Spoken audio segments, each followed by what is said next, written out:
Hello भाई लोग, स्वागत है। मैं हूं द्वारका प्रसाद, आपका मराठी क्यूलर। और समझ में नहीं आ रहा है कि इंटरसिटी के अगेंस्ट जो 4-3 से जो विन हुआ है, वहां पर जो मतलब पूरे फुटबॉल फील्ड में जो हगना हुआ था सेकेंड हाफ में, उसको देखकर टेंशन में आ जाऊं या फिर रियल मैड्रिड जो है वो हार गई है विलारियल से और हम लोग जो है ला लीगा के टेबल पर मतलब टॉप कर रहे हैं, उस बात की खुशी मनाऊं। क्योंकि अगर हम देखेंगे ना, इंटरसिटी के अगेंस्ट जिस तरीके का गेम प्ले था या फिर जिस तरीके का अप्रोच था शुरुआत में या फिर खास करके फर्स्ट हाफ में, आप लोगों ने भी देखा होगा। अगर नहीं देखा है तो आप प्लीज हाइलाइट्स के अलावा हाइलाइट्स ना देखते हुए आप जाकर मतलब कुछ लिंक मिल जाएगी जहां से आप दोनों हाफ जो है अलग अलग देख सकते हैं। तो आप खास करके सेकंड हाफ जो है देख सकते हैं किस तरीके से जो है जावी ने जो है प्लेयर्स सिलेक्ट किए थे स्टार्टिंग 11 में। फिर उसके बाद जो है सेकेंड हाफ में किस तरीके से कुछ जो है गलतियां हुई, कुछ प्लेयर्स की वजह से हुई, कुछ कोच की तरफ से हुई, मैनेजर की तरफ से, जावी की तरफ से, जिसके चलते जो है हमको बहुत सारे गोल्स खाने पड़े। बहुत सारे नहीं, 3 ही थे, लेकिन एक थर्ड डिवीजन में 17th नंबर पर जो टीम है उस इंटरसिटी, जो 2017 में ही उनका जो क्लब है वो एस्टेब्लिश हो चुका है, उनके अगेंस्ट हमारा ऐसा परफॉर्मेंस रहना बहुत ही शर्म की बात है। शर्म आनी चाहिए। कैसे यार, डेफिनेटली एक क्लीन शीट वाला गेम था और जहां पर हमारे जो मोस्टली रिजर्व यूज किए थे जावी ने। और खास करके आप लोगों ने देखा होगा पाब्लो टोरे क्या चीज है, किस तरीके से खेल सकता है हाई इंटेंसिटी वाले गेम्स में। लेकिन वहाँ भाई साहब जो है, जावी साहब जो है, पाब्लो टोरे को यूज ना करते उसको लोन पर भेजना चाहते हैं। जैसे उन्होंने अपडेट जो है, अपडेट आप लोगों ने भी देखा होगा, लेफ्ट विंगर जो है हमारा, उसको भेजा है लोन पर। तो मुझे लगता है कि ये जो है कुछ जावी की जो डिसीजंस है मुझे बहुत ही चिंतित करते हैं, टेंशन में लाते हैं। क्योंकि जिन प्लेयर्स को जो है टीम में रखना होता है हमको, जिन चीज़ों को करना होता है वो एग्जैक्टली उसके ऑपोजिट कर रहे हैं साहब। और अभी आज का गेम अगर हम देखते हैं एटलेटिको मैड्रिड के अगेंस्ट, किस तरीके से जो स्टार्टिंग लाइनअप होगा बार्सिलोना का वो देखने लायक होगा। क्योंकि वहां पर जो है इंटरसिटी के अगेंस्ट फ्रेंकी डोंग बेंच पर था और इस मैच के लिए उसको बचा कर रखा था जावी ने। लेकिन वही अगर हम देखते हैं तो फ्रैंक केसी का जो परफॉर्मेंस था इंटरसिटी के अगेंस्ट, वो भी थोड़ा सा मतलब क्वेश्चन मार्क लगता है उसके परफॉर्मेंस के ऊपर कि किस प्रोफाइल से वो बंदा आता है, जहां पे एसी मिलान में किस तरीके से खेल रहा था और यहाँ पर आने के बाद किस तरीके का गेम जो है केसी का चल रहा है। और मुझे लगता है कि टोरे को जो बेंच करके गावी को लाने की जो चीज थी, वो जो डिसीजन था जावी का, मुझे लगता है वो थोड़ा सा ऑड था। जरूरत नहीं थी उसकी। पाब्लो टोरे को मुझे लगता है खेलने देना चाहिए था और बुस्केट्स को स्टार्ट कराना जो है मुझे थोड़ा सा यार। और एक बात जो मैं सबसे पहले बता देना चाहता हूं, हमको कोई जरूरत नहीं है बुस्केट्स की रिन्यू करने की, कोई जरूरत नहीं अल्बा, रॉबर्टो, बेलेरिन और अलोंसो को रखने की टीम में।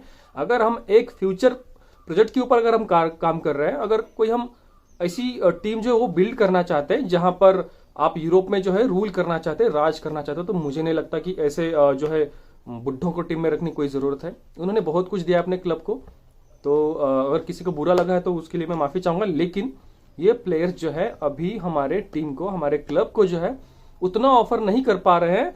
जिस तरीके का इंटेंसिटी लग रहा है गेम में, अभी भी जो डिमांडिंग है वो वहां पर उतना परफॉर्म नहीं कर पा रहे हैं। और मुझे लगता है कि अल्बा को चले जाना चाहिए, वो कुछ अच्छा सैलरी दे रहे हैं यूवेंटस वाले। तो हाँ, मुझे लगता है कि जरूरत है इन 5 प्लेयर्स को तो खास करके यार अभी फटाक से टीम में से जो है निकल जाने की जरूरत है। Bellerin, Alonso, Sergio Busquets, Alba and Sergi Roberto. और मुझे नहीं लगता कि 55 मिलियन जो है देने के बावजूद भी जो है फेरान के परफॉर्मेंसेस आप अगर देखोगे यार, वर्ल्ड कप में अच्छा खेला है बंदा। और मैनचेस्टर सिटी के पास जब था तो बंदा बहुत ही अच्छा खेलता था, बहुत मस्त खेला जब जब उसको चांस मिलता था खेलने के लिए। लेकिन जैसे बार्सिलोना में आया है, मुझे लगता है कि यार कहीं ना कहीं पे कुछ तो उसे मतलब जो कंसंट्रेशन का जो पार्ट होता है गेम का, वो कहीं पर हिल जाता है जैसे बार्सिलोना में आता है। और मुझे लगता है कि वो खास करके सिर्फ और सिर्फ उसकी गर्लफ्रेंड के लिए ही आया है बार्सिलोना में, स्पेन में। मुझे लगता है कि उस प्लेयर को, फेरान को, हमको बेच देना चाहिए। जस्ट मैंने कल एक ट्वीट देखा है जेरार्ड रोमेरो का, उसने बोला कि फेरान टोरेस को आप सेल कर सकते हैं, लेकिन भाई लेगा कौन उसको मार्केट में? कौन आगे आएगा कि हाँ हमको ये चाहिए? इस टट्टी को कौन खरीदेगा भाई? तो मुझे लगता है कि उसको भी जो है उसके ऊपर भी हमको काम करने की, क्योंकि हमारी लेफ्ट विंग जो है, अगर अंसु फटी को अगर हम छोड़ते हैं, हाँ बंदा अभी आएगा, जस्ट अभी इंजरी से आया है, अच्छा खेलेगा और बहुत अच्छा करेगा, उसमें बहुत ही टैलेंट भी है। और मुझे लगता है कि लेफ्ट विंग में अगर हम कोई अच्छा कंपटीशन अगर अंसु फटी को लाते हैं तो डेफिनेटली हमारा लेफ्ट विंग जो है स्ट्रांग हो जाएगा, क्योंकि राफिना या फिर डेम्बेले को वहां पर जरूरत नहीं पड़ेगी यूज करने की। और डिपाई के जो है मैनचेस्टर यूनाइटेड और यूवेंटस दोनों की तरफ से कुछ इंक्वायरीज हुई है, जहां पर मैनचेस्टर यूनाइटेड जो है शायद जा सकते हैं डिपाई जो है। और मैं वैसे भी डिपाई जो है खेल चुके ऑलरेडी मैनचेस्टर यूनाइटेड के लिए, तो थोड़ा सा उस क्लब के बारे में जानते भी है। हो सकता है ये डील हो जाए, लेकिन कुछ और भी ऑप्शंस हैं, और कुछ दूसरे प्लेयर्स के पीछे पड़े हैं मैनचेस्टर यूनाइटेड जो है। तो देखते हैं क्या डिपाई टू मैनचेस्टर यूनाइटेड होगा या फिर यूवेंटस को या फिर यूवेंटस के लिए साइन करेंगे। और इसके अलावा इंटरसिटी का जो गेम हुआ था यार, वहां पर अगर आप देखोगे सेकंड हाफ में कुंडे जो है सेंटर बैक के तौर पे खेल रहा था, तो अचानक से जावी साहब ने अलोंसो को इन किया और कुंडे को राइट बैक के तौर पे शिफ्ट किया इधर राइट बैक पोजीशन में। तो मुझे लगता है कि उस चीज की जरूरत नहीं थी, बिल्कुल भी नहीं थी। क्योंकि अगर यार मुझे एक बात नहीं पता चलती, आप लोगों को एक मैं नाम बताता हूं, चैडी रियाद जिसका नाम है, वो बंदा बार्सिलोना बी टीम के लिए खेलता है। एलसी भी खेल सकता है, लेफ्ट सेंटर बैक और राइट सेंटर बैक, दोनों पोजीशंस में बंदा फाड़ खेलता है, बहुत अच्छा खेलता है, यंग है, अराहो के जैसे कुछ क्वालिटीज है उसमें। और मुझे लगता है कि अराहो प्लस चैडी रियाद का अगर आप कॉम्बो अगर रखोगे, तो मुझे लगता है कि आप कोंडे को यूज कर सकते हैं एज ए राइट बैक के तौर पे, और कोई भी रोबोटो या फिर बेलेरिन ऐसे कुछ मतलब टट्टी सा प्लेयर जो है उसको सब्स्टिट्यूशन के लिए रख सकते हैं या फिर उसके बेंच पर रख सकते हैं। तो मुझे लगता है कि अगर आप कुंडे को ही अगर राइट बैक के तौर पे अगर यूज करना चाहते हैं, तो मुझे लगता है कि ये करने की बहुत जरूरत है, जो कुमान ने किया था उसके टेन्योर में। और किस किस को नहीं दिया यार, कुमान ने बहुत अच्छे अच्छे प्लेयर्स हमको दिए, पेट्री, गावी, बाल्डे यार, मतलब कुमान के हम बहुत थैंकफुल है भाई, क्योंकि कुमान जो है जानता था अभी आज के जमाने में आप यंगस्टर्स प्लस जो फिजिकली स्ट्रॉन्ग प्लेयर्स है, फिजिकल गेम प्ले जो है इंटेंसिटी हाई इंटेंसिटी के लिए क्योंकि हाई इंटेंसिटी के लिए जो है आपको फिजिकली अच्छे प्लेयर्स होने चाहिए, ना कि वीक प्लेयर्स या फिर जो भागते नहीं हो। इसलिए उसने ल्यूकडोंग को भी लाया था, उसको पता था क्योंकि किस तरीके का गेम प्ले जो है आजकल चल रहा है, किस तरीके से जो है कंपटीशन जो है बढ़ गया है और किस तरीके से इंटेंसिटी जो है वो भी बढ़ गया है गेम प्ले का। क्योंकि कोमान को मैंने कभी किसी चीज के बारे में बुरा नहीं कहा या फिर किसी चीज के बारे में ना बुरा कहूंगा, और मेरे लिए हमेशा से कोमान जो है जावी से ऊपर रहेगा। क्योंकि आप जावी के ऊपर जो है आप करो यार, आप करो यार, जावी को बिल्कुल डिफेंड करो। मैं नहीं चाहता उसको कि कोई बुरा कहे, मैं नहीं चाहता कि जावी जैसे लेजेंडरी प्लेयर्स का जो है इस तरीके से हेट करे हम लोग, या फिर इस तरीके का जो है उसके ऊपर मतलब कुछ धब्बा लगे कि वो उसने अच्छा नहीं किया था कोचिंग में और बार्सिलोना को जैसा था वैसी कंडीशन में छोड़ दिया। हाँ, हो सकता है कुछ कुछ पोजीशंस में जो है हमारे पास प्लेयर्स अवेलेबल नहीं है, हम जो है किसी प्लेयर्स को साइन नहीं करना चाह रहे, हमारे पास पैसा अवेलेबल नहीं है, पैसे नहीं है, तो इसकी वजह से जुबिमेंडी हम साइन नहीं कर पाते सीडीएम के तौर पे बुस्केट्स के बाद, इसलिए बुस्केट्स को हम रिन्यू करना चाह रहे हैं। लेकिन आप क्यों नहीं यूज कर रहे फ्रेंकी डोंग को, जो आपके पास ऑलरेडी बंदा है? आप क्यों नहीं यूज करते बारसा बी टीम के प्लेयर्स को? कुछ आपको पता है क्यों आप अब्दे को जो है लोन पर भेज रहे दूसरी जगह पर? यार फेरान जुगला को आपको बेचने की क्या जरूरत थी? क्यों ये डिसीजंस लिया आपने? आपको पता है कुछ वर्ल्ड क्लास प्लेयर्स है, लामासिया से उभर कर आए हुए बंदे हैं, आप उनको क्यों नहीं यूज कर रहे? जैसे जैसे कि मैं बोल रहा हूं, अगर आप चैडी रियाद प्लस अराहो को अगर दोनों का एक कॉम्बो अगर यूज करते हैं सेंटर बैक के तौर पे, तो आपको कुंडे जो है राइट बैक के तौर पे आप बिल्कुल यूज कर सकते हैं, आपको वो फ्रीडम रहेगा भाई। और मुझे लगता है कि एक तो आप रॉबर्टो ही रख लो यार, अच्छा थोड़ा सा अच्छा वर्सेटिलिटी तो है उस बंदे में। बेलेरिन बेंजेट क्या है, कम पैसे में आया है, पता नहीं क्या चीज। हमको एक बात मैं आपको बताता हूँ, कुछ लगभग 2-3 साल पहले हम लोग रॉबर्टो फर्मिनो प्लस हेक्टर बेलेरिन के पीछे पड़े थे जब बेलेरिन आर्सेनल में था। तो मुझे लगता है कि तभी हमको जो है ये दोनों प्लेयर्स को साइन करना था, तब हमको इन दोनों प्लेयर्स की जरूरत थी, जबकि अब नहीं। अब हमको किसी यंगस्टर को जो है साइन करना पड़ेगा या फिर करना चाहिए। अब क्या रहा है बंदे में, इंजरी के बाद बंदा सेम नहीं रहा है हेक्टर बेलेरिन जो है, तो मुझे लगता है वो चीजों को भी जो देखने की जरूरत होगी। अब हम बात करते हैं एटलेटिको मैड्रिड के गेम के बारे में। एटलेटिको मैड्रिड बहुत ही फिजिकल साइड है, बहुत ही स्ट्रॉन्ग प्लेयर्स है वहाँ पे, मोलिना और डिपॉल है वहाँ पे, फाड़ के रख देंगे हमारे। मतलब भाई आपको पता है कैसे यूसीएल में लास्ट टाइम उन्होंने मैनचेस्टर सिटी को किस तरीके से डिफेंड किया था वहां पर, और किस तरीके का उनका जो प्लेयर हो और किस तरीके का उनका जो अप्रोच है वो होता है प्लेयर्स के ऊपर मोस्टली। मतलब फिजिकल, बहुत ही फिजिकली स्ट्रॉन्ग प्लेयर्स है। और सेमोनी जो है वो बहुत ही मतलब जिद्दी किस्म का मैनेजर है, और बहुत सारी बार बारसा के अगेंस्ट उसके जो प्लान्स है वो सक्सेसफुल भी हुए हैं। लेकिन उन प्लान्स को जब मेसी था हमारे पास तो उसने मतलब फेल कर दिया था। तो मुझे लगता है कि अभी हमारे पास मेसी नहीं है, तो मुझे लगता है दोनों विंग से कह लीजिए या फिर सेंटर से कह लीजिए, थोड़े से कुछ क्रिएशन की जरूरत है, क्रिएटिविटी की जरूरत है और चांसेस क्रिएशन की भी जरूरत है। वो जो है उसके ऊपर जो है ध्यान देना पड़ेगा। और अगर आप सीडीएम के तौर पर अगर फ्रेंकी डोंग को अगर आप यूज करना चाहते हैं या फिर यूज करने वाले हैं आज, तो मुझे लगता है थोड़ा सा जो हमारा डिफेंस है, डिफेंस का जो लाइन है वहां पर थोड़ा सा कुछ ऐसी आप कुछ शब्दों से एनर्जी भर दीजिए भाई प्लेयर्स में, कि बैक फोर जो है आपके या फिर जो भी बंदे डिफेंस करेंगे उनमें थोड़ा सा कुछ कॉन्फिडेंस बूस्ट हो जाए। क्योंकि इंटरसिटी के अगेंस्ट आप लोगों ने देखा होगा किस तरीके से जो हम गोल खा रहे थे, और जिस तरीके का जो लिंकअप होता है डिफेंडर्स में, जिस तरीके का अंडरस्टैंडिंग होता है, वो अभी तक नहीं डेवलप हुआ है।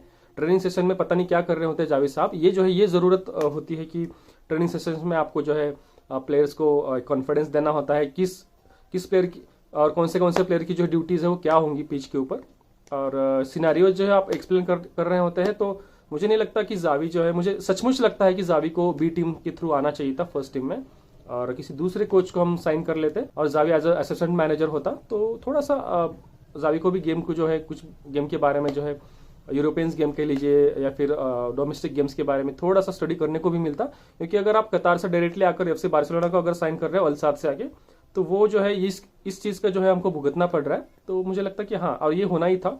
वो बात अलग है कि रियल मैड्रिड ने पॉइंट्स ड्रॉप किए हैं, डेफिनेटली विलारियल अच्छी खेली इसलिए उन्होंने पॉइंट ड्रॉप किए हैं। और आप भी देख सकते हैं सेटियन जो हमारा कोच था पहले, उसका किस तरीके का जो मतलब सेटियन बॉल, यार क्या गेम प्ले था बंदे का। मैं जस्ट ऐसे ही मैं देख रहा था, लाइव मैच चल रहा था, जस्ट 2-4 मिनट मैंने देख लिए, तो वहां पर इस तरीके का गेम प्ले चल रहा था विलारियल का, इस तरीके का मतलब पोजेशन प्लस एग्रेशन प्लस जो डिफेंस होता है। और योन फैद को सच में हमने साइन कर लेना चाहिए, बहुत ही अच्छा राइट बैक है, चाहे पैसे चले जाते हैं। तो किस तरीके का गेम प्ले जो उनका चल रहा था रियल मैड्रिड के अगेंस्ट, किस तरीके का कोशिश चल रही थी। और मुझे लगता है कि इसके लिए जो है सेटियन को मतलब सैल्यूट है भाई। और इसी तरीके से टॉप 4 का जो कंपटीशन है, रेस जो है वो बढ़ रहा है धीरे धीरे करके, और इस कंपटीशन में, इस रेस में लगे रहने के लिए हमको एटलेटिको मैड्रिड से क्लीन हराना होगा एकदम, मतलब लगभग 3-0, 4-0, 3-1, 4-1 इस तरीके से हराना होगा। इस तरीके का हमको परफॉर्मेंस वहां पर देना होगा। और पाब्लो टोरे के परफॉर्मेंस को देखते हुए क्या जावी एटलेटिको मैड्रिड के अगेंस्ट उसको स्टार्ट करेगा या फिर यूज कर सकता है। और आप सभी लोगों को पता है कि सिमेओनी की कुछ ऐसी खास कुछ टैक्टिक्स होती नहीं है, जैसे बारसा का टिकी टाका है या फिर रियल का प्रेसिंग काउंटर अटैकिंग फुटबॉल होता है। इस तरीके से जो ऑपोजिशन वाली टीम है, जो ओपोनेंट्स है, उनके अगेंस्ट जिस तरीके का गेम प्ले होता है वो ऐसे निकलवाता है भाई अपने प्लेयर से। और मोस्टली वहां पर बहुत ही ज्यादा फिजिकल प्लेयर्स होंगे, जैसे कि इंटरसिटी के अगेंस्ट जैसे टिल्लू प्लेयर्स थे, वैसे प्लेयर्स आपके अगेंस्ट नहीं होंगे। आपके अगेंस्ट डेपॉल होगा, आपके अगेंस्ट मोलिना होगा, आपके अगेंस्ट वर्ल्ड चैंपियन कुछ प्लेयर्स होंगे, और बहुत सारे ऐसे प्लेयर्स हैं जहां पर आपको आपके टैलेंट की नहीं बल्कि आपकी फिजिकल साइड को भी देखना होगा। और कुछ ऐसी भी खबर आ रही है कि अर्नाओ मार्टिनेज जो राइट बैक है, जिरोना एफसी के लिए खेलता है, उसके ऊपर जो है बेट करना चाहते एफसी बार्सिलोना का बोर्ड जो है, बेलेरिन को ज्यादा अभी ट्रस्ट नहीं करते। ये भी कुछ खबर सुनने में आ रही है। तो मुझे लगता है ये बहुत ही अच्छा डिसीजन है, क्योंकि अर्नाओ मार्टिनेज जो है कुछ समय तक ला मैसा में भी रहा हुआ बंदा है, तो मुझे लगता है कि उसको भी यूज कर सकते हैं। और डेफिनेटली कि किस 22 साल के बंदे को आप साइन कर सकते हैं, कौन उस बेलेरिन को, वेंचुदा और रॉबर्टो को देखना पड़ेगा भाई पूरा सीजन। मैं मतलब मेरे मुंह से शब्द भी नहीं निकल रहे, उनके लिए बस गालियां निकल रही है।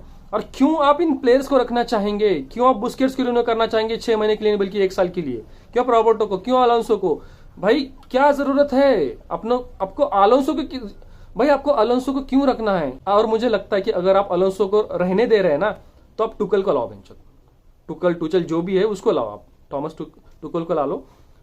खतरनाक बॉल मतलब 3-4-3 जो भी उसका फॉर्मेशन है, जो भी उसकी टैक्टिक्स है वो खिलाएगा। भाई हम कहां से कहां तक आए हैं। मैंने भी बहुत मतलब क्रिटिसाइज या फिर जो कहते बहुत नाराजी थी जब वाल्वर्डे ने जो 4-4-2 फॉर्मेशन में बारसा को जो बहुत सारे गेम जिताए थे, तो वहां पर सब क्यूलर्स का और जो हमारे जो एफसी बार्सिलोना के जो बहुत ही मतलब कट्टर समर्थक है, उन सबको गुस्सा आया था कि अपनी जो फिलॉसफी है, अपना जो गेम प्ले होता है, जो टिकी टाका पोजीशन गेम होता है, वो नहीं हो रहा है। और उसके चलते जो है क्लब की जो आइडेंटिटी है वो जो है मतलब खराब हो रही है, या फिर जिस तरीके का गेम प्ले है वो आगे नहीं चलेगा इस तरीके से। तो मुझे लगता है कि ये जो है ये चीजें करने की जरूरत थी समय के साथ, जो हम बदल नहीं पाए हैं। मैं ये नहीं कह रहा हूँ कि टिकी टाका प्लेइंग स्टाइल के जो है हमको चेंज करना होगा, लेकिन मैं ये कह रहा हूँ कि टिकी टाका आपको जो है री इंट्रोड्यूस करना होगा, री इन्वेंट करना होगा, रिवोल्यूशनाइज करना होगा।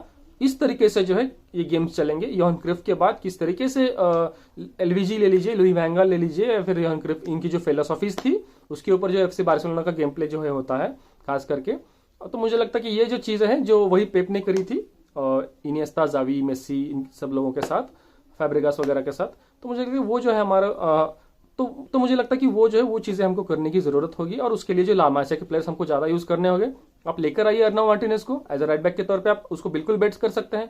आप जैसे कि मैंने कहा कि अगर आप चैडी रियाद को अगर लाते हैं बारसा बी टीम से, तो चैडी रियाद प्लस अराहो आप दोनों ये डिओ यूज कर सकते हैं। क्रिस्टेंसन आपके पास, एरिक गार्सिया आपके पास बेंच पर, और वही राइट बैक के तौर पे अगर आप यूज करना चाहते हैं तो अर्नाओ मार्टिनेज यूज कर सकते हैं, या फिर कोंडे को यूज कर सकते हैं। अगर चैडी रियाद को अगर आप प्रमोट करते हैं फर्स्ट टीम में, तो बिल्कुल आप राइट बैक के तौर पर जो है कोंडे को यूज कर सकते हैं। तो चलो देखते हैं किस तरीके का प्लेयर्स का सिलेक्शन होगा जावी का स्टार्टिंग 11 का।